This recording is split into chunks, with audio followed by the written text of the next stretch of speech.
চলো বন্ধুরা, আমরা এই লাভ ক্ষতির কয়েকটা শর্ট কোশ্চেন আমরা করি। এগুলো আমাদের 9-10 পরীক্ষা এবং সমস্ত ধরনের কম্পিটিটিভ এক্সামে খুবই আসে। এখানে বলে দিয়েছি ক্রয় মূল্য বিক্রয় মূল্যের অনুপাত 10:11। তাহলে শতকরা লাভ কত? তাহলে আমরা যদি ক্রয় মূল্য যদি 10 টাকা হয়, বিক্রয় মূল্য 11 টাকা, তাহলে আমাদের প্রফিট কত? 11 - 10, অর্থাৎ 1 টাকা আমাদের প্রফিট। এবার ক্রয় মূল্যের মধ্যে আমাদের সবকিছু ডিপেন্ড করে। ক্রয় মূল্য আমরা কি দিয়ে দেবো? লাভ থেকে আমরা কি করবো? ভাগ করে দেবো ইন্টু 100, অর্থাৎ 10%। আমাদের অ্যান্সার ইজ 10%।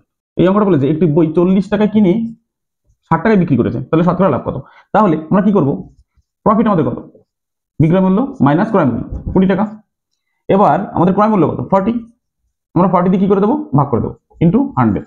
আমরা কাটাকাটি করি, আমাদের অ্যান্সার ইজ 50%। Answer is 50%। এখানে একটি জামা 360 টাকায় বিক্রি করায় কোনো একটা ব্যক্তির কি হলো? 10% ক্ষতি হয়েছে। তাহলে জামাটির ক্রয় মূল্য কত? তার মধ্যে ক্রয় মূল্য বের করতে হবে। 10% যখন ক্ষতি হয়েছে এটা বিক্রি করায়, এটা মাস্ট বি অবশ্যই কি হবে? জামাটির ক্রয় মূল্য এটা থেকে বেশি হবে, অর্থাৎ 360 থেকে বেশি হবে। 360 থেকে যদি বেশি হয়, অবশ্যই আমরা কি করব? 100 উপরে, যেহেতু লস হয়েছে 10%, আমরা কি করব? 100 মাইনাস 10। ওকে, 360 ইন্টু আমরা কি করব? 100 ভাগ 90। এবার কাটাকাটি করে দেবো, তার মানে কত হলো? 400। আমাদের অ্যান্সার ইজ 400।